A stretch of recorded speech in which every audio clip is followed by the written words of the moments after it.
Este 19 de agosto se conmemora precisamente el Día de Asistencia Humanitaria, el Día Internacional de la Asistencia Humanitaria. Este es un día que se recuerda con tristeza en el mundo humanitarismo porque se conmemora por el atentado que hubo a la Casa de las Naciones Unidas en Bagdad en el 2003. Correcto. Y por eso, en conmemoración de los que murieron ahí, más de 20 personas. 22 personas, incluyendo un alto diplomático. Sí, Naciones quien Unidas. se perfilaba para dirigir las Naciones Unidas en ese momento. No recuerdo su nombre ahora, pero era un brasileño. Sí, Sergio Veleira Ok, murió ahí. murió ahí. Bueno, entonces ese es un hecho lamentable y para recordar esto y tenerlo presente, entonces se decidió conmemorar este día, 19 de agosto. Con relación a este día, Bernardo, bueno llamar a la atención a la población y a los países de la importancia de lo que tiene que ver con el personal que da asistencia humanitaria. Según estadística, para el año 2024 había cerca de 300 millones de personas bajo la necesidad de la asistencia humanitaria por procesos bélicos y por problemas del cambio climático. Sí. A razón del cambio climático y proceso bélico, más de 300 millones de personas a nivel mundial estaban bajo la necesidad de la asistencia humanitaria. Y ahora en la actualidad, con todas estas guerras que tenemos por, ¿verdad? Gaza, Israel, Palestina, Rusia, Ucrania, ahí hay una situación humanitaria fuerte. Y siempre lo hemos dicho, lo hemos comentado en otras ocasiones. Ahí está muriendo mucha gente, muchos niños y gente del sector humanitario, entregando la ayuda, que es lo que Sí. más duele. Duele siempre, las muertes duelen, pero una gente que va a ayudar a otra y que muera en esas condiciones. Que le han perpetrado ataques contra las rutas de los corredores humanitarios. Los corredores humanitarios se han visto también afectados. Por eso. Bueno, pero hay que seguir, hay que continuar. Y hoy precisamente vamos a hablar también de eso, porque el invitado es un invitado del sector. Ese de lo mío también. Sí. Ese de lo bueno. Yo siempre digo aquí que aquí se trae lo bueno. O sea, aquí tenemos gente, todo el que se sienta aquí es del grupo de los buenos. No son del grupo aquel. No, se han dedicado a lo que tiene que ver con el proceso. Sí, sí, es una persona dedicada a este medio, al sector de emergencia, médico y docente, con una destacada trayectoria en medicina de emergencia y desastre, y ha ocupado cargos directivos en hospitales y organizaciones de salud. Ha trabajado para las Naciones Unidas, para la OPS y en la Cruz Roja. Actualmente es coordinador de emergencia del Hospital General de la Plaza de la Salud y profesor en varias universidades.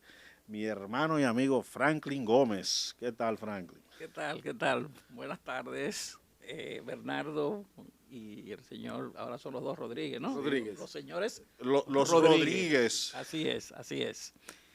Un placer estar por acá compartiendo con ustedes un programa de una altísima calidad, de orientación, que crea conciencia social y que ayuda a prevenir situaciones de emergencia y de desastres. Así que estaremos por acá para compartir con ustedes nuestros conocimientos. Qué bueno, te vamos a tratar bien, Franklin. Nosotros somos buenos, sí. Tratamos a los buenos buenos. A los buenos hay que tratarlos bien. Sí. Sí. Franklin, cuénteme, ¿cómo anda todo? ¿Cómo anda todo? Usted ha tenido una experiencia laboral sólida en el sector médico, pero también usted ha sido director nacional de los programas de desastre de salud y de Derecho Internacional Humanitario de la Cruz Roja Dominicana. Cuénteme de esa última experiencia de la Cruz Roja. ¿Cómo le fue? ¿Cómo aconteció todo? La Cruz Roja es una institución que nosotros tenemos siendo voluntario de ella desde el 82 por el Departamento de Juventud. Estamos nosotros que teníamos menos de 18 años y no se podía pertenecer a los departamentos de socorros de emergencia y había que entrar por Juventud, ahí en el sector de Cristo Rey. De ahí venimos haciendo esa actividad voluntaria, esa actividad social a través de esa institución, que es una institución con una característica muy peculiar, particular, que trabaja con los más vulnerables y que es una institución con un perfil internacional, con sus principios fundamentales, con humanidad, imparcialidad, neutralidad, sus 7 principios universales. Y eso la institución venía cumpliendo fielmente todo esto hasta que llegaron personas que desconocían la institución y vulneraron todos estos principios al extremo que prácticamente hicieron desaparecer el principal departamento que tiene la institución, que es el departamento voluntario. Es el servicio voluntario, porque no hay dinero para pagarle a las personas para que hagan la labor que hacen los voluntarios. Eso es así y es la grandeza de esa institución y fue lo que le dio sentido de ser a esa institución. El origen de la institución se fundamenta en el carácter humanitario y voluntario. Al extremo que es uno de sus lemas que más tiempo ha perdurado en esa institución, es el poder de la humanidad. O sea, lo que es capaz de hacer la humanidad, pero eso no es posible hacerlo sin el servicio voluntario, porque no habría dinero para pagar lo que hacen esos jóvenes. Entonces, el que no tiene conocimiento de esto, pues obviamente atenta contra ese principio fundamental que es la razón de ser de la institución. Sí. Parece que ellos están como por retomar eso. Ahora recientemente estuvimos por acá al presidente de la Cruz Roja, ¿verdad? Y Braulio, y estuvo comentando que ellos están trabajando, tratando de fortalecer ese sector de voluntarios. Pero bueno, sabemos que hay altas y bajas en las entidades y eso. Y Franklin, ¿mantienes las aspiraciones de poder ser parte de la dirección de la Cruz Roja Dominicana? ¿Cómo se llega a ocupar esas posiciones importantes allá? Sobre todo la presidencia y creo que la de director. Sí, son mira, dos. mira, lo que pasa es que precisamente, Bernardo, una de las acciones que atentó contra la integridad de esa institución fue el desarticular el servicio voluntario, porque es una institución de carácter voluntario hasta en sus autoridades. El presidente del Consejo Nacional de la Cruz Roja es un voluntario, o debe ser un voluntario. No se devenga ningún salario por eso y debe ser escogido por los voluntarios.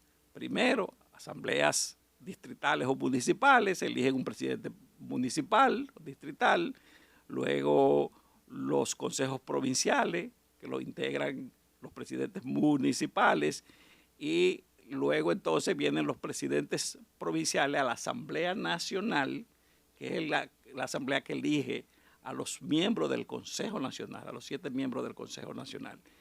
Eso es así, pero al desvirtuar esto y al desarticular la base fundamental, que son los voluntarios, los comités de la institución, entonces las autoridades se eligen por otro método, con otro mecanismo, sí, que es el mecanismo de ellos poder decidir a quién le conviene para fines muy particulares que sea quien dirija la institución. Entonces, ¿cómo vamos a tener una institución fuerte si la estructura fundamental, que es la comunidad, no se siente esa institución? Ahora se ve un poco más porque vemos ambulancias en las calles, pero esas ambulancias son subcontratadas por el Sistema Nacional de Emergencia. Esa no es la labor del voluntario que hacíamos nosotros cuando éramos realmente voluntarios, que sin tener esos recursos, con una soga, con equipos rudimentarios, salíamos a socorrer a las personas en los barrios, en las inundaciones, en las cañadas. Y no es que hay que seguir haciendo eso a esta altura de juego, se puede también tecnificar. Pero lo que le quiero decir era que las personas sabían en cada sector dónde había y funcionaba un comité de la Cruz Roja y podían ir a tocar la puerta a cualquier hora. Eso ha desaparecido, señores. Ustedes no sé si vienen algunos de provincias o de pueblos y en los lugares donde queda una estructura mínima administrativa, con personal pagado, ahí remunerado. Entonces el personal, por más que quiera, no puede hacer la labor que hacían cientos de voluntarios, que eran los que realmente representaban en la comunidad a la institución. Y está hablando Franklin, déjame decirte algo. Historia para ti, Luis. Ese señor, nos conocimos en la universidad con 18 años. Hace un rato. Y te voy a decir algo. Franklin creó para el Consejo de Unidad Popular la unidad de salud del Consejo de Unidad Popular de los años 80 y 90, y la dirigió, y iba a los campamentos con nosotros y ofrecíamos ese servicio. Cuando se crearon las unidades de búsqueda y rescate de Santo Domingo Norte y otras zonas, ciertamente la motivación principal fue porque vieron la unidad de salud participando en un campamento, dando atenciones. Y eso motivó a un grupo de jóvenes. Los campamentos de Juventud Caribe. De Juventud Caribe, exactamente. Que motivó a una serie de jóvenes que después formaron la UPRC, la Unidad de Prevención y Búsqueda y Rescate. Así que eso es historia para ti. Es decir, que hablando con Franklin, estamos hablando con una persona que viene de un pasado no tan lejano con estos temas, vinculado a estos temas y sabe de lo que habla y es una persona muy preparada. A mí a veces, yo me preocupo cuando lo veo, ¿verdad? Luchando ahí por el asunto, porque son posiciones a veces muy fuertes que hay que tomar, ¿no? Y yo sé que esos espacios a veces suelen ser muy difíciles. Muy difíciles. Con relación a lo que dice Franklin, lo comentamos aquí en un programa anterior, este año, para Semana Santa, vimos más actividad de la Cruz Roja que años anteriores. Sí. La Cruz Roja hace unos años atrás estaba ausente en lo que tenía que ver con los operativos de Semana Santa, Sí. pero ya para este año vimos un poquito más de actividad. Sí, estaba más activo. Tiene que ver un poco con lo que decía Blaurio, ¿verdad? De que, sí, porque hay un sentir voluntario. Hay gente que, aun cuando no se le da la participación en la institución, la gente siguen sintiéndose parte de la institución, parte de la Cruz Roja. Y en cualquier momento, ese resurgir de esos voluntarios, porque eso se lleva en la sangre, eso no se renuncia a ello. En cualquier momento, esos voluntarios vuelven y se integran en sus comunidades. ¿Qué es lo que pasa? Que no lo hacen en este momento, o lo hacen de manera paulatina, porque la institución no los valoriza, no los estimula, no los apoya a nivel de las comunidades para que ellos puedan seguir haciendo el trabajo. Entonces, un estímulo puede ser que cuando un voluntario adquiere un nivel de capacitación, de tecnificación y se presenta una oportunidad en la institución, se le dé esa oportunidad al voluntario. Eso es una cosa que lo deben hacer las instituciones. Pero si tú lo traes de fuera, habiendo quién pueda hacer esa función, eso desestimula. Sí, desmotiva. Porque el voluntario, cuando hay un proyecto, se integra. Y si hay recursos, participa, se contrata y participa. Cuando termina el proyecto, el voluntario sigue trabajando en la institución, pero el que viene de fuera abandona automáticamente, terminó el proyecto, no hay recursos, se acabó todo.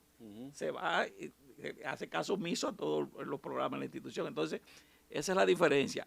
Se ha ido, yo reconozco que sí, se ha ido activando un poco más, pero ni una décima parte de lo que era la institución en los años, en el 98, 99, cuando el huracán George, eso era una cosa impresionante, la capacidad que tenía esa institución de respuesta con los voluntarios, con el servicio voluntario.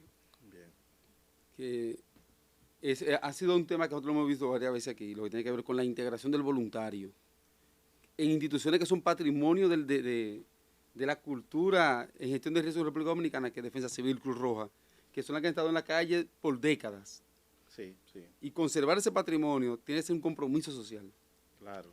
Por eso sobresale mucho más la labor de la Defensa Civil, que ha trabajado con el voluntariado. Y por eso usted en cualquier comunidad encuentra personas que le dicen, tal o cual persona es de la Defensa Civil, esta persona es del Cuerpo de Bomberos, se han ido esas instituciones apoyando sobre esa labor comunitaria que realizan esas personas. Sin embargo, los que tenían ese perfil alto, que la Cruz Roja llegó a ser una de las instituciones con un mayor número de voluntarios, lo han ido dejando de caer. Pero gracias a Dios que van surgiendo otras instituciones que van en las que ya han existido tradicionalmente como la Defensa Civil, han estado trabajando con el voluntariado y tenemos una respuesta voluntaria que hace acto de presencia cuando se le requiere, en los operativos nacionales, en los eventos atmosféricos que generan situaciones adversas, desastres y demás. Ahí está ese cuerpo solidario de voluntarios de estas instituciones que van a prestar servicio a la comunidad. Eso es así. Pero hay que creer en la labor comunitaria. Sí, eso hay que seguir motivando. Eso hay que tener esa sensibilidad y esa vocación. Sí. Nosotros desde la universidad nosotros dirigimos los equipos de salud comunitaria, así se llamaba, equipos de salud comunitaria, el que nosotros pertenecíamos pues Rafael, Mateo y el otro era el doctor Fran Díaz. Y desde ahí nosotros venimos apoyando las labores de la comunidad a través de la universidad. Esos son los programas de extensión que tiene la Universidad Autónoma de trabajar con las comunidades. Así es. Franklin, sobre el papel y el rol que juega la Cruz Roja Dominicana en el Sistema Nacional de Prevención, Mitigación y Respuesta, ¿qué nos puede dar sobre eso? Mira, debió ser un rol más activo. Bueno, vamos a partir primero. La Cruz Roja es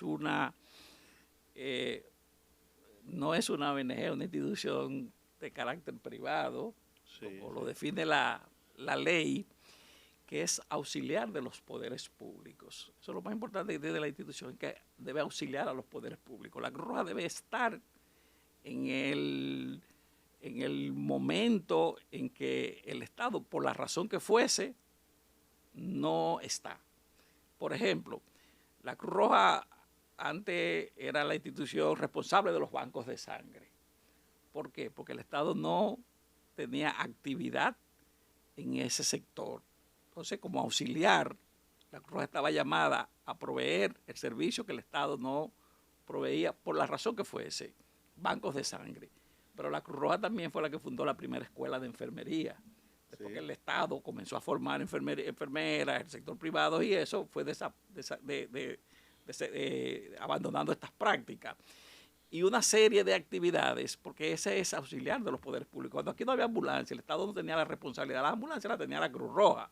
En la medida que el Estado va asumiendo su rol, la institución debe irse dedicando a otras áreas que el Estado no asume, que el Estado no llega, porque esa es la función de auxiliar los poderes públicos. Entonces, con el rol de la prevención de la institución debe ser un rol más activo y más preponderante. ¿Por qué? Porque la institución debe estar en las comunidades haciendo labores de prevención, aunque si bien es cierto que la razón de ser de la institución fue una labor emergencista, surge de una acción de emergencia, de una labor activa en emergencia, que fue lo que le dio origen a la institución. En la batalla de Solferino, cuando surge la institución, luego se fue esa labor, porque se actuaba, como le llaman ellos, en tiempos de guerra. Cuando no había guerra, entonces, en tiempos de paz, la institución lo que hacía era que se preparaba, que se fortalecía, que se expandía y eso, para prepararse. Y como nosotros le llamamos a esa labor en tiempos de paz, también cuando no hay eventos naturales, cuando no hay fenómenos y eso es el momento que la Cruz Roja debe hacer para hacer el vínculo con la comunidad, desarrollar programas de prevención, de preparación y de respuesta con la comunidad. Que si vemos qué está haciendo, nos preguntamos ahora, si está haciendo muy poca cosa, porque se ha quedado en el enfoque que le dio origen en el 1800, en el enfoque emergencista, en el enfoque de respuesta. Y no debemos quedarnos con la respuesta, porque la respuesta es después que ocurren los eventos. Entonces lo que tenemos que tratar de evitar es que ocurran, para no tener que dar respuesta. Esa fase interesantísima que la OPS le llama de alistamiento, que es preparación, para la respuesta. Entonces, la institución debe tener un rol mucho más proactivo en ese sentido. Me gustó esa respuesta. Sí, me gustó esa respuesta porque ahora viene una preguntita muy atinada que me encontraste de esa respuesta. Usted es un profesional del área de la gestión de riesgo. ¿Cómo ve Franklin el Sistema Nacional de Prevención, Mitigación y Respuesta de Emergencia en República Dominicana actualmente? Perfecto. Mira, el sector ha habido por así decir, en cierto grado debimos estar mucho mejor. La legislación que tiene ya un tiempecito pudo haber ya sido una legislación mucho más moderna, que vinculara la gestión prospectiva y la gestión reactiva. Se ha quedado atrapada un poco atrás, pero en términos general, por lo menos debemos decir que está el interés en los que dirigen las instituciones del sector. Que ciertamente falta impulsar, desarrollar más el sistema de prevención, mitigación y respuesta. Lo importante es que se tiene el interés y hay personas que me consta que tienen la voluntad de que mejore el sector. Porque si bien es cierto que las situaciones de desastres, de emergencia y desastre, hay que aprovecharlas también como oportunidades para el desarrollo, no menos cierto es que cuando nos dan una tregua hay que aprovechar ese espacio para avanzar. Hay que aprovechar para articular las instituciones, para coordinar mejor. Ese plan nacional de emergencia hace tiempo que no se actualiza, que no le pone la mano, y eso debe revisarse. Esa ley debe revisarse también, pero es revisarla con los pies sobre la tierra. No es copiar una ley de gestión de riesgo de otro lugar y venirla a plantear sin tener en cuenta si es viable o no es viable, porque así de leyes así estamos yendo al país. Tienen que ser funcionales. Es que tienen que devolver a la comunidad el poder comunitario. Es que desde ahí es que se gesta la prevención. No es posible desarrollar prevención desde un escritorio encumbrado en una institución del Estado por allá. Es con la comunidad. Porque si tú no enseñas a la comunidad a identificar sus riesgos, no hay forma de que ellos lo puedan prevenir. No. Tiene que identificarlos. Tiene que ver cuáles son sus amenazas, cuáles son sus vulnerabilidades, cuáles son sus capacidades. Y en base a eso, entonces, que tienen que trabajar sobre los riesgos. Es una intervención planificada de todos los actores. Y, Franklin, ¿tú identificas alguna oportunidad dentro de eso que plantea, digamos, en esta coyuntura, ¿no? Viendo el sistema, alguna oportunidad hacia el futuro, ¿la puedes identificar? Sí, claro. Mira, hay avances interesantísimos desde la MESIT, desde la MEPIT, el MEPIT del ministerio, ¿no? Que es la regionalización, la planificación territorial. Esa es una oportunidad. Eso es una oportunidad, eso hay que seguir trabajando y hay que seguirlo impulsando.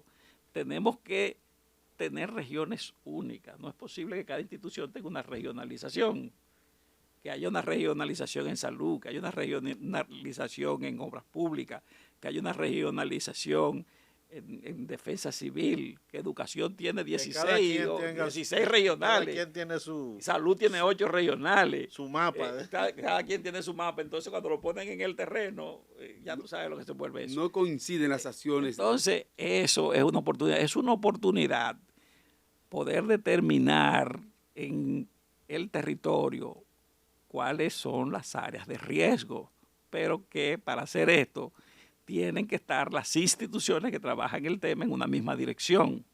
¿Tú entiendes? Tiene que haber zonificación y microzonificación de riesgo. Tiene que ser en la misma dirección. Actualización permanente. Actualización. Tiene que haber en la currícula formal, tiene que estar inmerso, tiene que estar incluido el tema de prevención y de gestión de riesgo, de la de la gestión de riesgo prospectiva, para que los niños desde la escuela aprendan cómo gestionar el riesgo. Puede ser hasta un riesgo de caída mínimo, hasta un riesgo de un incendio, de una explosión, de algo similar.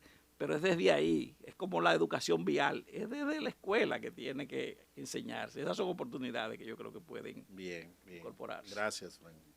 Muy buena. Sí, sí, buena.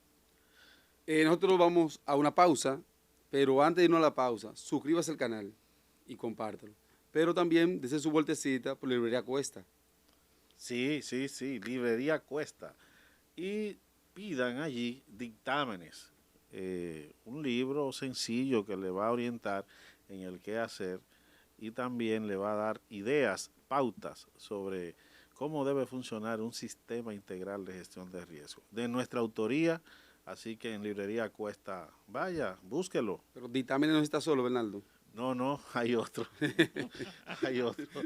hay otro de cambio climático. De cambio climático. Educación ambiental, sí, también. Bueno, sí, sí. Nos vemos después de la pausa.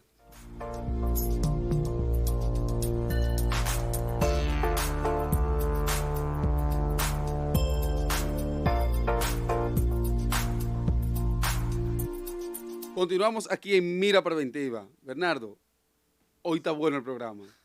Siempre ha estado bueno el programa. Hoy está mucho mejor. Hoy está mejor. Sí, sí. Un invitado muy especial para nosotros.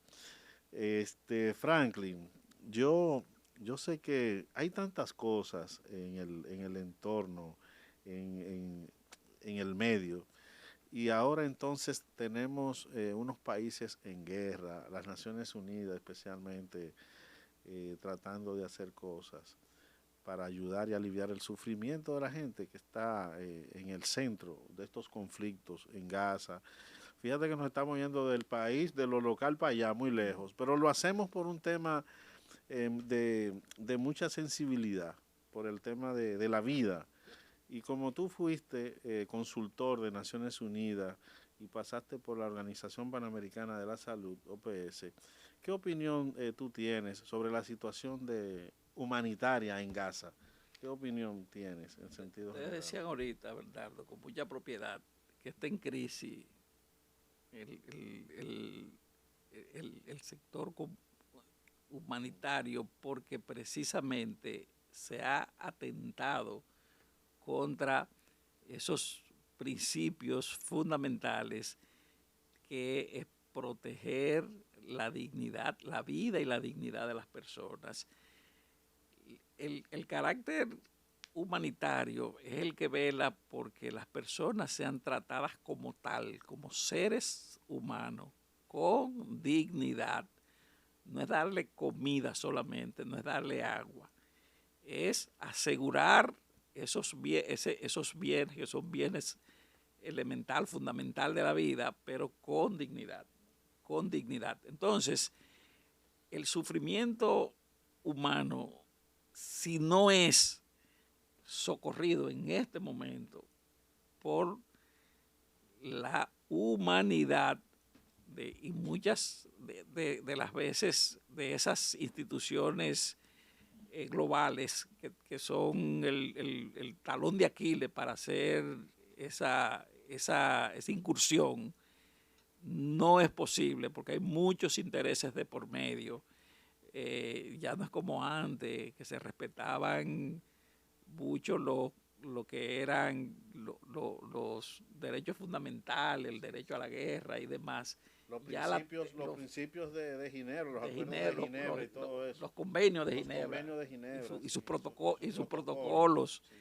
Ya se han ido tan lejos que la tecnología ha violado todos estos principios y se atenta contra la vida de manera indiscriminada, con personas, con población civil, con personas indefensas. Ustedes ven en esas guerras el bombardeo discriminado a zonas donde hay mujeres, niños, personas discapacitadas, personas de la tercera edad, sin miramiento.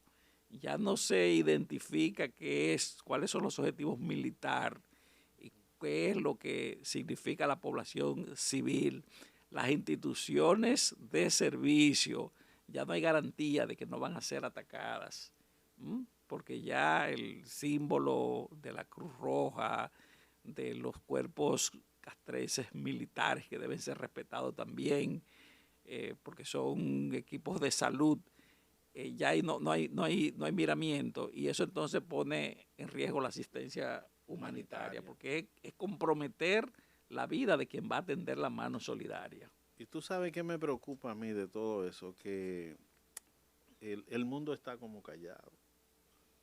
Es decir, son personas las que se están matando y la gente está como tranquila.